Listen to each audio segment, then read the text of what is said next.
and the Emperors are going to redefine the meta once more in Your Game team 2. is picking. Una naman dito pipili ang Eagles at sasagot ang Emperors. Look at these bans once more on the side of the Eagles. Still, just like Game 1, Hylos. Selena and Kimi.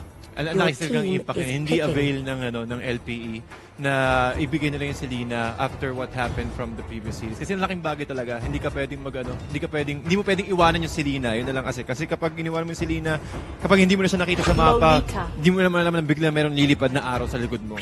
That will give a lot of opening for Happy Feet Emperors. At yun yung gustong-gusto ng Happy Feet Emperors. Kaya yun din yung pinapriorities na lagi yung Lolita. And there's so much here that the Emperors can do in terms of breathing room. And they have these two mindsets eh. Don't fix what's not broken. That's true. Diba nanalo na tayo game 1 Kaja. eh. Let's get this again once more. Your team Kaja is on picking. Doggy and then si Vern nga ba? Tama, si Vern. Yeah. Si Vern on that Lolita. So let's stick to this. Let's see how the opponents will react. Eagles here picking up that Hylos. Yep, it is. Ang ganda ng first pick ng LPE dito. Sobrang ganda ng Hylos pick dito, I agree. Kailangan nila ng isa pang hero na pwedeng pang dagdag dun sa slow, which is Harith, and also an X-Borg is okay.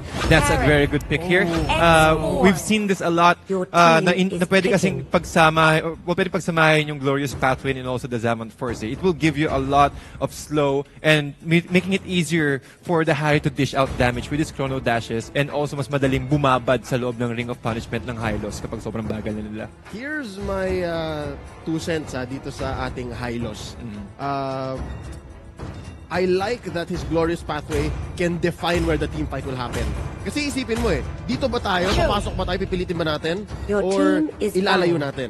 Dagdag mo pa yun sa Zaman Force. And essentially, ang laking part nung battlefield na de-define ng LPE kung saan sila lalaban. Indeed. Plus yung Last Insanity pa. So, kung gumalaw sila, dito fight, ayaw. Zaman Force, ayaw. O sige, Last Insanity. Last Insanity. So, they have so much insurance policies to say, dito tayo lalaban. Indeed. Ang ganda ng pagkaka-draft din dito ng Laos, ng Eagles talaga.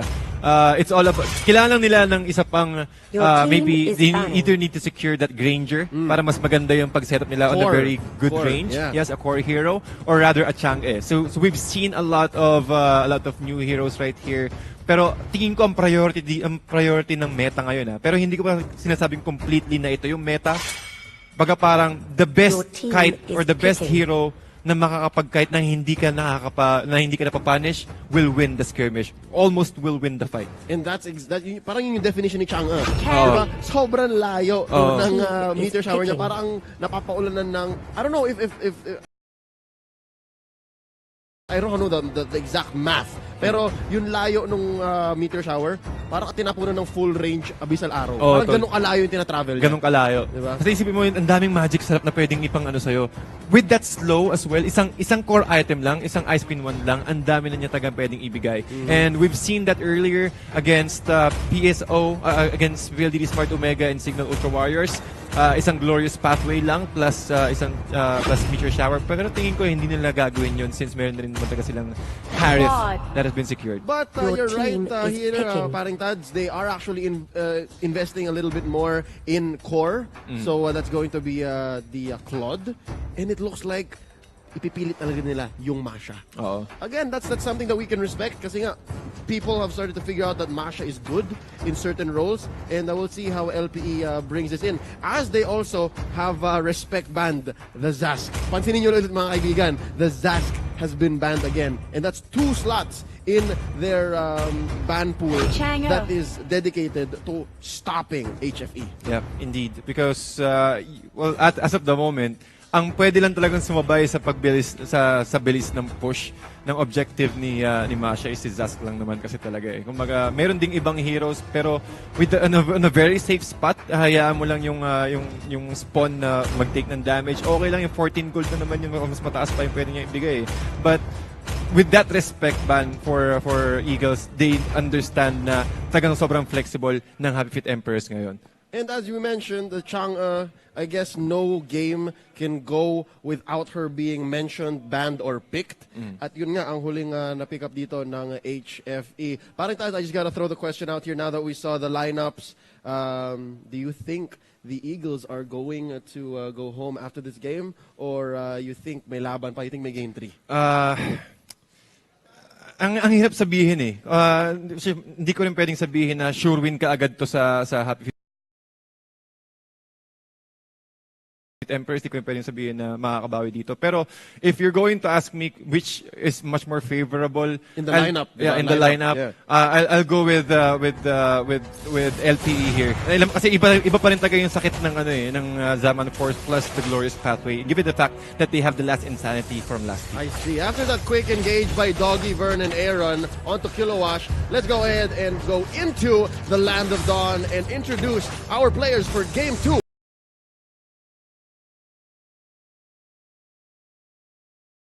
In a best of 3 between Laus AutoGroup Playbook Esports and Happy Feet Emperors. And for the side of LPE, we have Blasty on the export, Bimo playing the high-loss Rio on his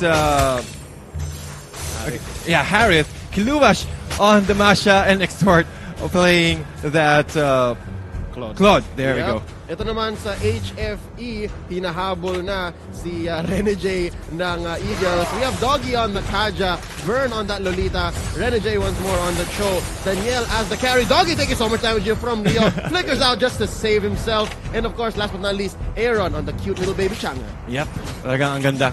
Parang kahit ako nahihirapan na rin mag-process yung utak ko na dahil sobrang daming action na nangyayari sa middle lane. So ganun talaga aggressive. And talking about aggressiveness here, Rio with the Zaman Force really forcing Vern to push back inside the tier 1 turret at magkakaroon silang a little bit of space para lang makapakuha ng mga resources. But unfortunately, hindi pa available yung resources nila.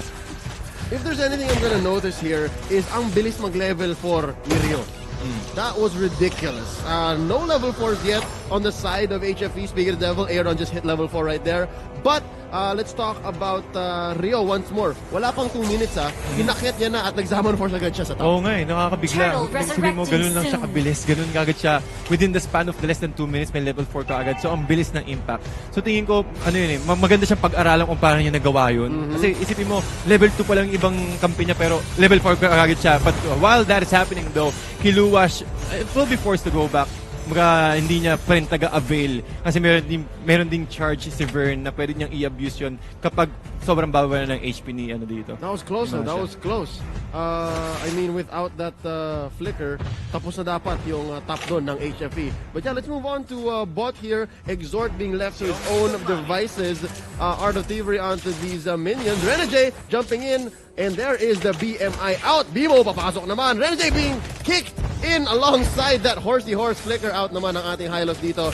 I'm really impressed at how Renegade is juggling these two heroes on bot. Yep. Right now, Divine Judgment into Meteor Shower. Aaron getting that first blood. At ang laking impact kaagad nun, that's an export. Kasi pag dinedelay mo na yung export dito, mas mahihirapan siya mag-transition sa late game. Kumbaga yung mga skills niya hindi talaga secured kaagad. But on the top lane, Daniel force a flicker out para kay Kiluwash. Talagang ready talaga si Daniel makipagbakbakan dito kay Kiluwash. Ano yun, round 3 na yata yun nung susukan nila dito sa taas. Kanina pa to si Daniel mamuntikan, but look at this now in the middle near the river, near Turtle actually. May suntukan na nagaganap.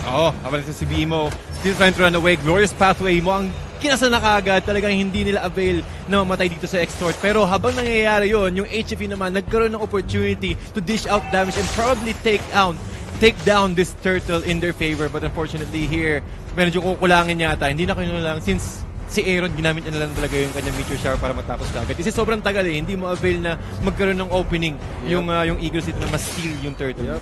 Here we see Vern with that arrival coming in to defend Daniel and this turret. Pero mukhang hindi na kakayanin ni Rio. Ayaw niya. Numinum Blast being committed here by Vern. Lasty coming in with the last insanity. Ang ganda rin pagkaka-last insanity pero meron exchange kaagad with a Divine Judgment para kay Doggy. At isa kaagad yung nakuha nila in return of or in exchange for their tier 1 turret. Pero when it comes to save or giving farm for Daniel, medyo mahirap kasi siyempre nga naman wala na siyang protection ng kanyang tier 1 turret. At mas madaling makakapag-ikot yung Eagles to secure or at least disrupt the farm. However, while that is happening, Way of the Dragon, saktong-sakto at siya pa yung nakakuha ng last hit dun sa may minion farm or jungle farm na yun. So sobrang sulit na sulit yung ikot agad dito ni Renegade. Sakit naman nun, parang binubugat at tinadyaan ka pagkapagsak mo. But then again, Kilowash finally winning after 3 or 4 rounds of bakbakan. The Masha gets carry. Down goes the core for HFE, pero mukhang nahabol na nila itong si Masha. Numinum Blast being used. Immune is our Masha. Kilowash going down after 3 heroes have committed. Renegade finally going down. Revenge by the Eagles. Yep, and that's a very good committed fight by Rio. As long as you can control Renegade, at least makakapag-secure sila ng isa pang turret. Much more safer. Kasi ang hirap din kasi talaga kapag hindi mo napapatay ka agad yung Cho eh. Kumbaga, hindi ka safe. Especially on the hands of Lasty here. Sobrang bilis niyang tanggalin yung Firaga armor ni Lasty dito, and that's a very good exchange. However, Happy Feet Emperors naman nakakita sila ng magandang open dito sa top lane. They're trying to take down this tier 2 turret, and also with the use of his Meteor Shower, sobrang dali lang niya i-box out yung kalaban, yung members of LPE. Renegade here, not much he can do. Tatlong miyembro yata to ng LPE going down underneath his own turret. Pero ang next objective dito ng both teams natin yung turtle. 5 minutes, almost 6 minutes in, at for sure merong information dito yung HFE since si Daniel is nandun lang din. Pero sobrang bilis na tagakunin ni Kiluwash dito. Again, one of the fastest heroes na pwedeng i-take down solo sa mga turtle o kahit si Lord. Pero tingin ko, parang binigay na lang din nila eh. As far as I know, pero meron silang information, meron silang idea. Calculated risk, no? Calculated Crazy risk. na. Ladies and gentlemen, pwede kayong hindi huminga at makukuha na ni Masha yung turtle. Just hold your breath. Tapos, Lord slain. Turtle slain, Ang right? bilis lang din pa talaga. That's crazy. Sobrang bilis lang talaga. Oh, look at this though. LPE with the invade up top onto this buff as they push onto Renegade. Aaron and Vern coming in with the backup. Meteor Shower being committed. Meteor Shower being committed, pero alam na ng LPE na wala ng Meteor Shower dito, so they might be able to secure this tier 2 turret, pero napakaganda naka from the Chief Kondo. Will it be enough though? Last Insanity into the glorious pathway. Vern stuck in between the members of LPE, and Lasty will be those going to secure that kill. Expert hindi pa rin tapos. BMI out, and that should be in the end of the initiation, pero isa agad na nakuha nila na kill also on top of the turret sa top lane. Tol, ito yung sinasabi ko, di ba? Stacks on stacks of ult. And here's Renegade chasing Rio out. I didn't even get to finish my sentence, and the Kung Fu boy comes in strong. I was saying, di ba? Doon nangyari yung perfect situation for LPE. Yeah. Di ba? Glorious Pathway, okay. Zaman Force, okay. Tapos, Last Insanity, dyan lang kayo. Saktong-sakto talaga. Walang pagkakataon. So, kung meron silang pagkakataon na makatakas, kung meron kang flicker, and you need to burn your flicker for you to run away from that kind of combination from LPE. And I think this combination is really strong. They have all the opportunity, they have all the skills, and also the items that they need for them to end HFE. Pero ang HFE naman, isa sa mga comeback potential nila is kapag nakahuli si Doggy ng isang core hero. Once na nahuli nila si Harith, I think, well, with the key insight, medyo matagal or medyo mabilis lang yung disable nila, but yun ang tagang kailangan nila eh. Yun ang naglalak talaga, yun ang kulang sa HEP at the moment. Yeah. In this game, I think Exort is seeing a little bit more success than Game 1's carry. Ang ganda kasi I think dito siya comfortable eh. Kung meron siyang panic button, BMI out, and then gagalaw lang, right? Get to do his thing. But here we go, Glorious Pathway being committed alongside Last Insanity. Oh, Lasty with the Last Insanity, Glorious Pathway, pero nakaikot pa rin talaga yung Happy Feet Emperors dito. Into Numinon Blast, sila yung tinamaan, pero si Renegade, uy! Ang sakit pa rin talaga ng damage dito ni Harith. Taking them out one by one, and Extort with that, again, this ultimate. Vern trying to run away, but it's really difficult. 2-for-1 exchange. Medyo hindi sulit yun. Ang sakit talaga ng damage sa ng Harith. Once na nailapag na agad yung Zaman Force, those chrono dashes, with that low cooldown, they're able to pick off the right targets, which is also the Kaja. Here we go, Kilowash chasing Renegade. Can he finish the job? Yes, he does. He didn't even need to use Thunderclap. Pinasok niya lang.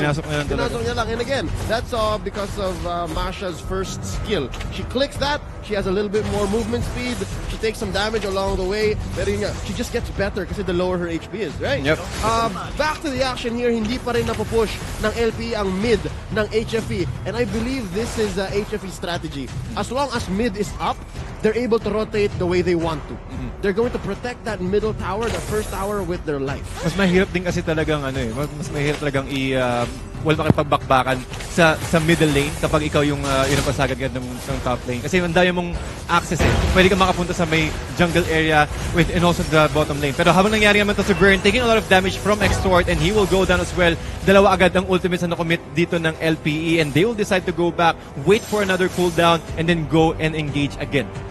If anything, that's the kind of lineup that LPE has. It's very strong, I'd say, meron siyang magandang burst potential.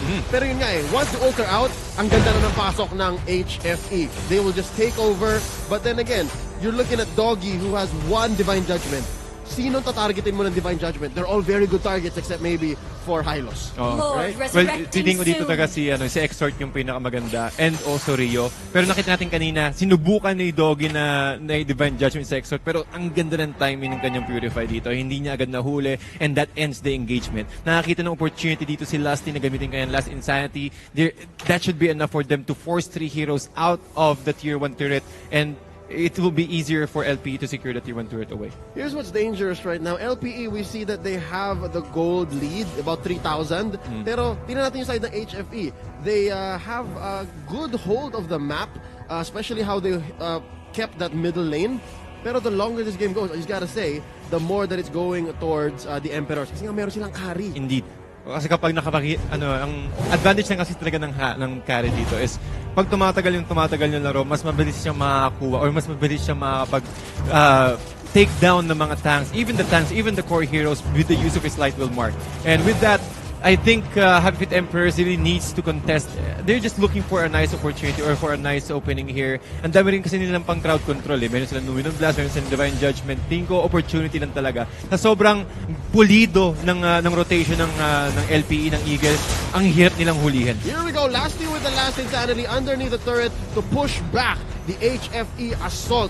The siege on their base begins right now kasi feeling ko if HFE keeps going on the defensive, mawawalan sila ng clutch moment eh. Parang you're holding it in. You're holding it in. May tension. Tapos feeling ko at some point, they have to be the aggressor. And I think right now, they're starting to pivot. But let's see. We see Bimo here and Lasty, they're at half health about. So not a good idea. Pero panoorin natin si Kilo at taas. Oh, yun na. Medyo timing lang siya picking up that Windtalker.